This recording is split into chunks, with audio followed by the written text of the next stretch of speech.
bonjour à tous. Nous allons parler aujourd'hui des opérateurs, comme on l'a dit par horizon de la vidéo précédente. Donc, un opérateur, qu'est-ce que c'est? C'est-à-dire, comment faire les différentes conditions. Je prends un exemple simple. Si on dit que pour s'inscrire en NBA, il faut être d'abord avoir moins de 22 ans et être un homme. Ça veut dire NBA, c'est ça. C'est le paroxysme du du basketball. Le basketball, donc le plus haut niveau de basketball, c'est la NBA. Et pour les femmes, c'est la WNBA, comme ça. Ok, donc si on veut être drafté, ça veut dire à la draft, c'est-à-dire qu'on veut prendre les meilleurs joueurs de l'année pour les sélectionner pour qu'ils aillent dans des équipes. Ne vous inquiétez pas si vous ne comprenez pas le terme, mais le plus important, c'est de comprendre juste le principe. En fait, ici, je vais voir différentes conditions. C'est-à-dire que la NBA, c'est pour les garçons. Et pour y aller, il faut avoir au moins de 22 ans. Et la WNBA, c'est pour les femmes. Et pour y aller, il faut avoir au moins 22 ans aussi. Donc là, jusque-là, il n'y a pas de choses bien compliquées. Donc ici, qu'est-ce qu'on veut dire dans les différentes les opérateurs? Il y a un opérateur qu'on appelle AND. Bon, je vais d'abord commenter tout ça. L'opérateur AND, l'opérateur ET. En fait, souvent, on le note comme ça, AND, ou bien c'est ET en français. Ouais. Donc, qu'est-ce que c'est concrètement? Lorsqu'on veut comparer quelque chose, supposons que je vais mettre ici let, on va dire, je vais dire let âge par exemple. Ok. Je vais dire, ou bien on va dire, avant de faire d'abord ça, je vais montrer un truc d'abord très simple. C'est quoi? C'est-à-dire ce qu'on appelle les comparateurs. Si je mets let res, ici je mets une variable que j'appelle res, et ici je vais mettre le booléen true comme ça. Ok. Donc si j'affiche le console.log, console.log de true, on va dire de res comme ça, c'est bien true. Ok. On a bien ça, ok, jusque là c'est bien true, ok, on est d'accord jusque là. Donc maintenant si on revient là et que là je vais mettre maintenant le truc, ce que je voulais montrer c'était ça, le AND, c'est ça un opérateur, ça, et true. Qu'est-ce que ça veut dire? Là regardez ce qui se passe, si je vais lancer ça, on obtient quoi? True toujours. Donc ici qu'est-ce qui s'est passé? En fait ici il y a eu d'abord ces deux conditions, on vérifie si la première condition true, c'est vrai. Et là c'est et. On voit qu'on parle opérateur et la deuxième aussi est vraie. Si la première est vraie et la deuxième aussi est vraie, donc l'ensemble est vrai. Ok? Donc c'est ça la condition, ce qu'on appelle le et là. L'opérateur, c'est ce qu'on appelle le et. Et donc ici il y a un opérateur et il y a opérateur ou il y a opérateur non. Donc là déjà le premier c'est ça, on voit ça. Maintenant supposons que je vais mettre un deuxième. Ici je vais mettre res et je vais mettre ici true comme ça. Et là je mets false. Qu'est-ce qu'il va me dire? Il va mettre false. Pourquoi? Quelque chose ne peut pas être... Ici, vous avez quelque chose est vrai, donc l'ensemble est vrai.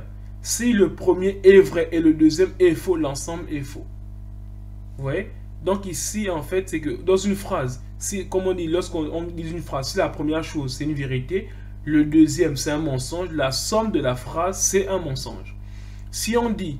ou d'autres vidéos d'une demi-vérité, mais nous on n'est pas là, on est booléen. Booléen, c'est soit c'est vrai, soit c'est faux. On va parler de demi-vérité ou demi-mensonge, non. Soit c'est vrai, soit c'est faux. Donc, si la première partie de la phrase c'est une vérité, deuxième c'est une vérité, donc la phrase entière c'est une vérité.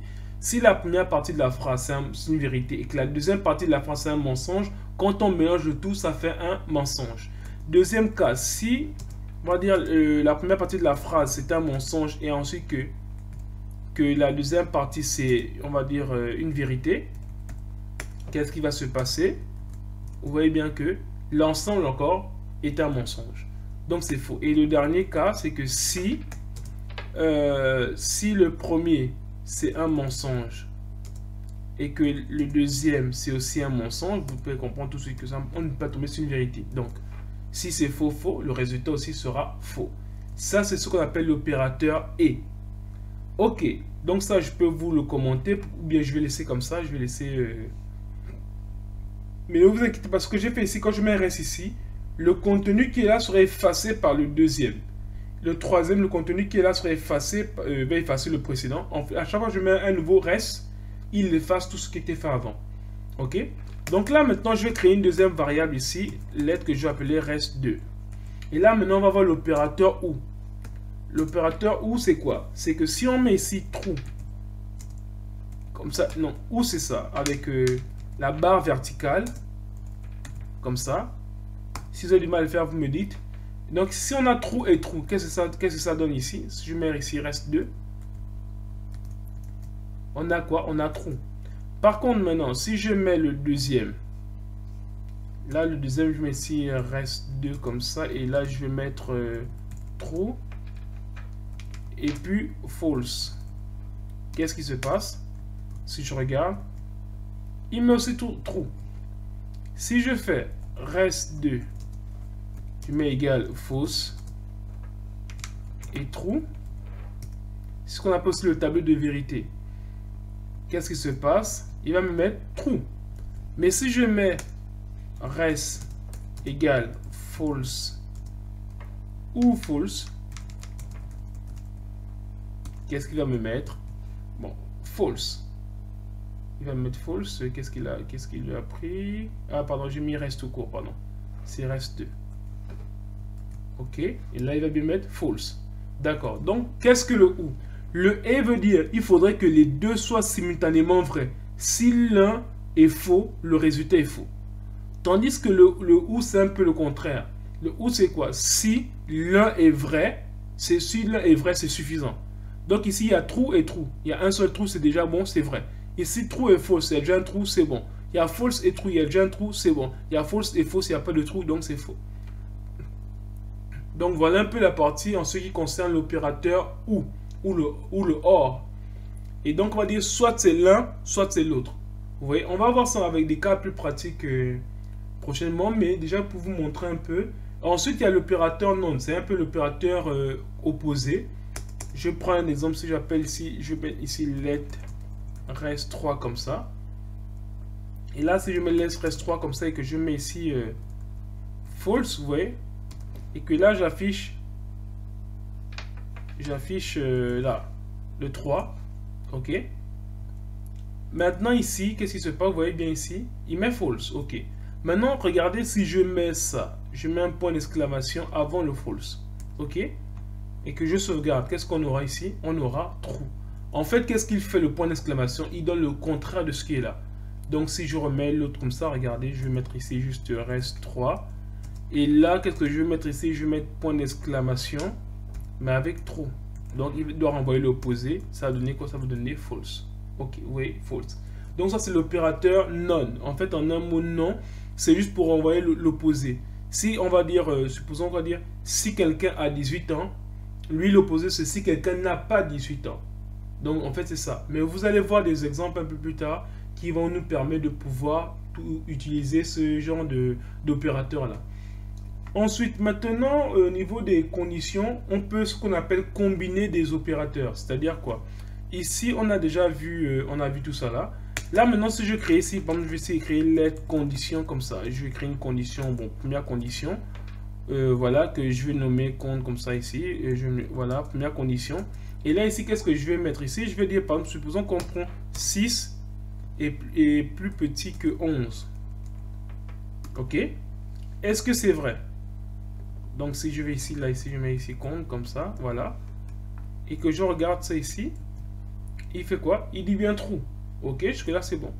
Si je prends, on va dire, let compte 2, comme ça, et je mets ici 5 plus grand que 11. Ok. Et que là, je mets ici compte 2, comme ça, condition 2. Et que je regarde là, qu'est-ce qu'on obtient? On obtient bien false. Pourquoi? Parce que ce n'est pas vrai. 5 n'est pas plus grand que 11. Maintenant, ici, si on revient à tomber sur ce qu'on a fait tout précédemment, supposons que je vais appeler condition 3 comme ça. Je vais appeler ici let, on va dire compte 3. Et ici, là, on va faire quelque chose. On va mettre ici compte 1 et compte 2. Si maintenant on lance ici, là, on va afficher le condition 3. Et là, qu'est-ce qu'on obtient ici? On obtient false. Qu'est-ce qui s'est passé? Le premier est vrai, le deuxième est faux. Comme c'est le et, le mélange des deux, ça fait faux. Si je prends, si je mets le ou comme ça, avec ça, barre verticale, et que là je sauvegarde, vous allez voir, ici il va envoyer true. Pourquoi? Parce que le premier est vrai, le deuxième est faux. Comme l'un des deux est vrai, c'est suffisant, ça donne le résultat vrai. Et ce qu'on appelle combiner, ça veut dire que la première condition c'est celle-là, la deuxième condition c'est celle-là. Et on va voir des exemples au fur et à mesure qui vont nous permettre de pouvoir manipuler ces conditions-là. Donc merci, je vous donne rendez-vous à la vidéo prochaine où nous allons parler maintenant des conditions avec if else, else if ou bien switch. Donc je vous donne rendez-vous à la vidéo prochaine. Merci.